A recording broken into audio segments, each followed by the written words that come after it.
Hello there everybody, welcome back, and this is another installment of SBID, aka Sawyer Breaks It Down, and this one is number 19.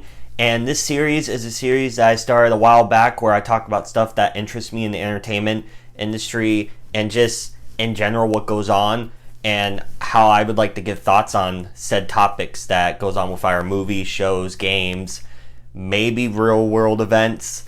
And this one is a big one, and that is that, as you see with the title and the thumbnail, the head guy, the CEO of the Walt Disney Company who took over after Bob Iger, Bob Chapek, has been fired.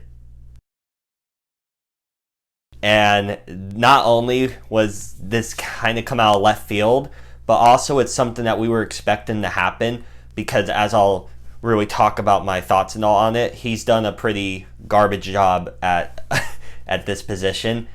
And to cap it all off, the guy who retired previously, who put him in and all that, Bob Iger, has returned to the company for I believe a 2-year period to fix everything this dude destroyed. And this has been an interesting development. It kind of just came out of nowhere, and there's lots of reasons as to why it happens, and the ramifications of this are going to be really interesting because Iger ain't messing around, because I would imagine he's pissed that he has to come out of retirement to fix this, because I heard that they went to him and there was a thing that actually came out, because this is a developing story, stuff is happening, like 2 main things that just came out about this today happen, and there's going to be more down the line. So I guess it was good that I waited a day or so to put this video out. But one of the main developments is someone that Chapek hired to run the media division or something. That dude is stepping down, and it's crazy. On top of that, you just have how this guy has run his business, like the Walt Disney Company, how he ran it has been so bad. There's been bad decision after bad decision. And when he first got into office at Disney, everyone was giving him the benefit of a doubt, or at least some of us were, because he got in right as the pandemic happened. So, of course, pretty unprecedented. The last one was 100 years prior, I believe.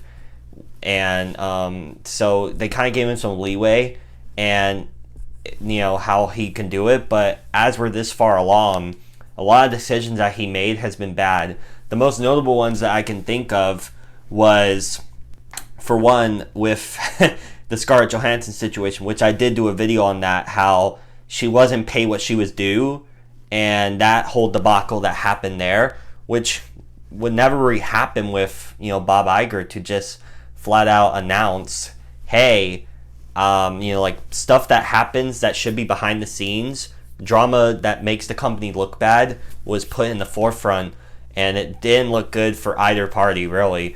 Because on one hand, you have a celebrity complaining about a couple millions that she earns, that she needs, but at the same time, she's a multi-millionaire and stuff, so it's kind of ridiculous.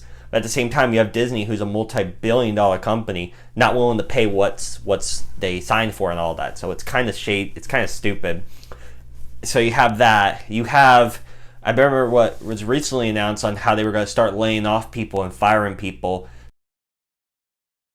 to make up for lost money, because their recent quarterly thing that they do every part of the year about how their stocks are doing for the company.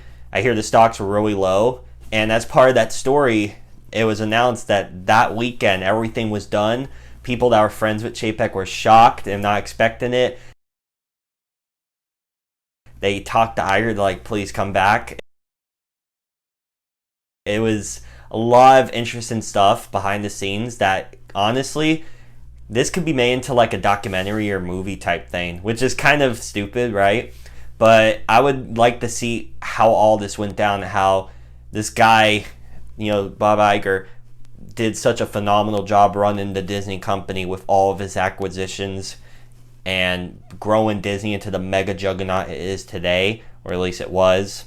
And, of course, really opening the floodgates with every movie studio making their own streaming service with the release of Disney Plus, because remember what followed after: Paramount Plus, Peacock, HBO Max. A lot of these other services came out after Disney Plus. So it's really interesting how this dude has so many, cherries on top of his ice cream sundae. And his biggest mistake, I feel like, was, or one of at least, was putting this dude afterwards.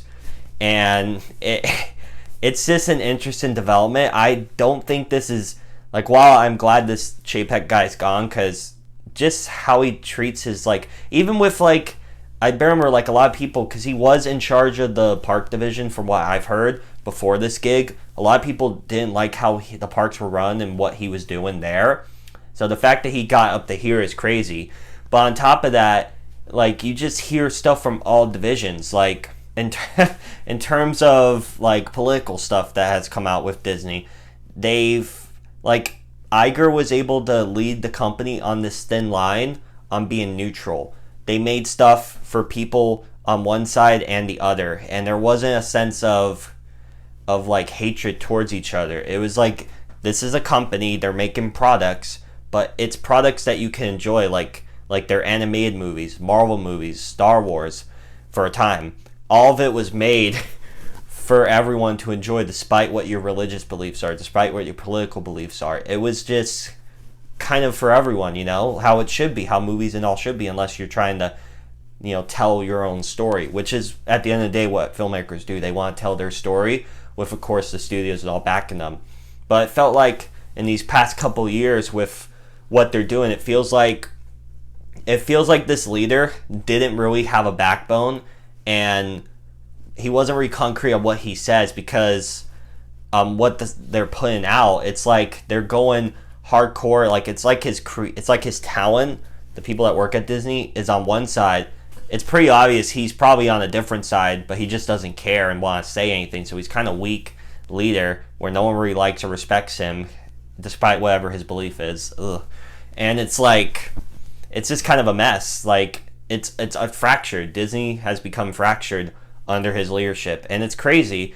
In 2 years, he almost not destroyed, but he almost tanked Disney, because so many decisions, even with Marvel, their flagship company at this point, the one that's guaranteed money, like multi-millions, even billions with movie releases, and a lot of their movies have floundered. Like, okay, well, 2021 for the most part, I'll give them a break there. But this year, with true, it does depend on the content, but Doctor Strange 2, a lot of us thought would be an almost $2 billion movie, especially after the hype of No Way Home. It was riding off of those coattails with Doctor Strange being in that movie. All the crazy cameos and potential, and this Wanda versus Doctor Strange, and Sam Raimi returning to direct the superhero movie. It was all there, and it floundered. Critic-wise, it was very divisive. Not as divisive as the next movie, and it didn't make as much money. It didn't even make $1 billion. And then Thor: Love and Thunder, a lot of people say, is the worst Marvel movie. And you had a director who really didn't give a shit about Thor, and he was just there to make a movie with his buddies. And it was just... And it's just crazy. Now you have Wakanda Forever, which isn't doing as well as the first one, which isn't good, because usually your sequel wants to... sequels like to improve and make more and do more, even though it's a good movie. But it's just... And then with all the shows they're cranking out, Marvel's is in the tank. And I'm hoping they're able to recover, because there's a diamond in the rough, but there's a lot of ugh. And then Star Wars can't get their shit together, but I mean, it's been like that for years at this point. The most they could put out is a show that's a prequel to a character that died in a spin-off movie, which is kind of sad. And then Disney is going to have, with their Pixar and Disney Animation, are going to potentially have 2 flops, with Lightyear doing awful at the box office, and no one really cared, and it was just made for no reason, really. And then you have Strange World, which they aren't marketing, which doesn't have good confidence in that film doing well. So, like, the movie division's floundering. The theme park division is also floundering under this guy's rule, being how prices are increasing, people aren't as enthralled to really go, despite new, rides and stuff, like Tron coming out soon, the Guardians ride, like, they're adding stuff, but people are just ticked off at how their own employees are being treated, plus the increased price in ticket emissions. And then it's not looking good for Disney, and they're starting to slack on all fronts. And even Disney Plus, a lot of people are getting like the content they're putting out isn't all that. So this is a developing story, as I said. It's really interesting to see what happens, but I do think with all this rambling, I don't know if it's a good idea for Bob Iger to come back, because they're going to be in a position where, can this company succeed without this dude? I mean, this company has been around before this dude took over, before he was really born and stuff. So it's like this company can thrive and all, but you need to find someone like young blood who also has the intelligence and know-it-all on how to do this. So I'm really curious to see where this goes, because, I mean, this dude clearly wants to be done. He was retired, and they brought him back. So it's just not good. So it's really dark future for Disney. Hopefully they get their shit together, because they're one of my favorite studios, believe it or not. Because we all grew up on Disney. We love Disney, and I don't want to see them fail like this. So again, those were all my rambling thoughts on this whole debacle of Chapek being hired and fired within a 2-year period, and then the guy who put him in there is now taking his place and coming out of retirement himself. So it's insane. I don't think we've seen something like this really happen to this scale in quite a while, or really ever. It's wild though. Again, thank you all so much for watching this video. I wonder if you guys have anything to say down below in the comments, but this is just a crazy development. I wasn't expecting this. It's like, wow. But again, thank you all so much for watching. It means the world to me. And if you want to hit the subscribe and bell as well to get notified. Again, thank you all so much for watching, and I'll see you later. Bye.